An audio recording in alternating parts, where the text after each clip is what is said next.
Okay. So, as you can tell by the title, Hasbro, during their fourth quarter in 2024 full year financial call, Hasbro issued a press release outlining the future and strategies that they have for their corporation.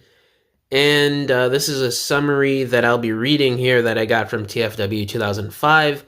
I'll read this and give you guys my thoughts on everything, as always. So, and I quote, Hasbro has unveiled its new strategic plan, Playing to Win, which will guide the company through 2027.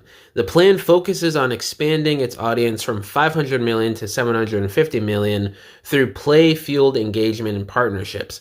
Hasbro expects mid-single-digit revenue growth, operating profit margin improvements, and $1 billion in cost savings by 2027. CEO Chris Cox emphasized Hasbro's strength in games and licensing, highlighting franchises like Magic the Gathering, Monopoly, and D&D. CFO Gina Goetter, I don't know how to pronounce that last name, reinforced the company's goal of becoming one of the most profitable toy and game companies globally. Playing to Win's key strategic pillars include, number one, profitable franchises asserting the fundamentals of profitable play-focused brands. Number two, aging up, increasing the play and collectible appeal for fans aged 13 and above across Hasbro's brands. Number three, everyone plays, expanding reach and opportunity areas including girls in emerging markets. Number four, digital and direct, building video games, services, and e-commerce capabilities. Number five, partner scaled, driving profitable reach through outstanding retail and licensing partnerships. Hasbro is exiting non-core businesses like E1 Film and TV while investing in digital gaming, collaborations, and brand expansion into areas like themed hotels, cruise ships, and quick service restaurants. Additionally, Hasbro is modernizing its operations, supply chain, and AI-driven advancements to fuel innovation while maintaining its commitment to community and environmental impact. Okay, so that's a lot of corporate mumbo-jumbo, gobbledygook, weirdness, craziness in 2025. But essentially what's going on here is they're aging up their audience. They're catering to more so a technological-based marketing, media, merchandise with video games and everything. And, some of this stuff sounds good on paper or just reading it online here. But I don't know, we got to see the execution. I do think aging up things is a good way to go. I feel like they've really been shooting themselves in the foot with franchises, especially with Transformers the last 10 years, with RID 2015, with Cyberverse, Earthspark. I just don't think those are the way to go anymore. I think we need something in line with what we got with the Netflix shows, but obviously good quality, not, boring stories and just a slow-paced nothing burger of a story. Make something that's actually good. I think a show in line with animations like, I don't know, certain more serious animes that you could watch, like One Punch Man or something like Invincible on Amazon. Stuff like that, I think Transformers really could benefit from.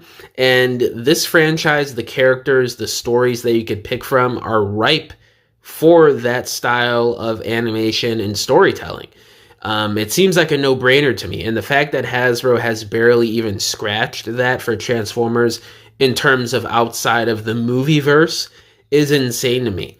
And they're just not realizing that in 2025, when we've gotten all these semi-adult-like stuff for DC animation and a little bit for Marvel too, but more so for DC and Star Wars a little bit even, with Clone Wars over the years and some of the other animations. It's a little bit more of a serious tone, not as kiddie as something like Cyberverse or Earthspark.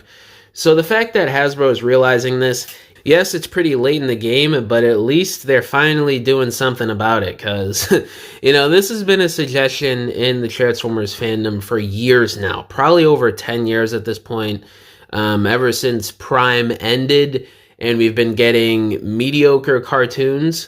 I definitely do feel like, hopefully, Cyberworld kind of goes into what they're talking about here, even though it doesn't really seem like it. And anything after Cyberworld, hopefully we just get something more substantial with more meat on the bone for us older fans that aren't little kids.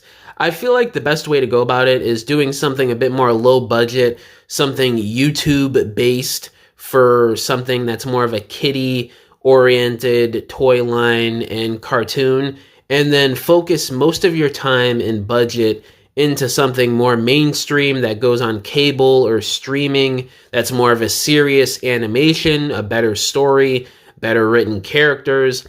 Because the majority of fans of Transformers are people over like the age of 13. Most little kids, they know about Transformers, they like it, but they're not one to like sit in front of the TV waiting for freaking Earthspark to come on. At least most of them, to me at least, that's what it seems like. So I feel like that strategy would be the best way to go in terms of handling Transformers animation nowadays. And frankly, they should have jumped on this like 10, 15 years ago. But hey, better late than never, I guess, right? And in terms of investing into other stuff like hotels, cruise ships, and quick service restaurants, I mean, sure, whatever you want to do to make money for this corporation so you don't have to fire more people, I guess that's a good idea. But then again, it just shows how desperate Hasbro is at this point, and it shows how desperate Chris Cox is as a CEO, and how kind of weird the ideas he's pulling from seems to be, and just how, I don't know how to explain it, but it just seems off a little bit. Like, I don't know, it's just a little weird to me. But then again, it just shows you how desperate Hasbro is right now to make a ton of profit and to kind of just catapult themselves into this new era that we've seen corporations go into the last few years with technology and AI, to the point where I don't even know if Hasbro knows that there's still a toy company at this point, because it seems like their whole future is just media, technology, blah, blah, blah, blah, blah, all that stuff. And it really kind of worries me for the future of figures. Obviously, it's not going away in the next few years, but I'm talking about for the future, like 10 years from now. What is it going to look like in 2035 for Hasbro in the world, in media, in toys? You know what I mean?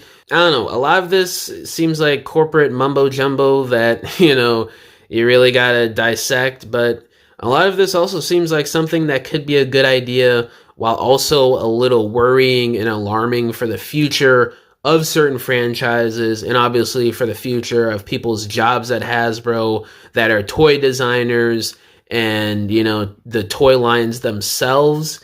Because I wouldn't want Transformers figures to go away, but I don't know. Obviously, they're not saying that, but it's implied that the future seems to be outsourcing to other companies to make the figures, while Hasbro is an IP-based company just focused on technology and video game media. But who knows at this point?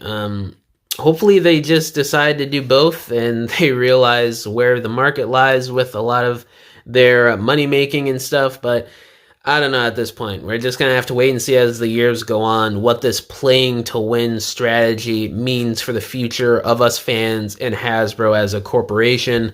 But yeah, guys, let me know down in the comments below. What do y'all think about this news on this playing to win strategy that Hasbro is doing? All my social medias are linked down below, including my email if you guys want to hit me up about business inquiries, if you want to message me about whatever, or if you want to commission a diorama from me, because I make dioramas for people for their stop motions, photography, or your regular display shelves in your homes. You could either hit me up on any of my social media accounts, or you could just email me and we can work out a deal. But yeah, guys, thank you for watching this video. Catch y'all in the next one. Bye!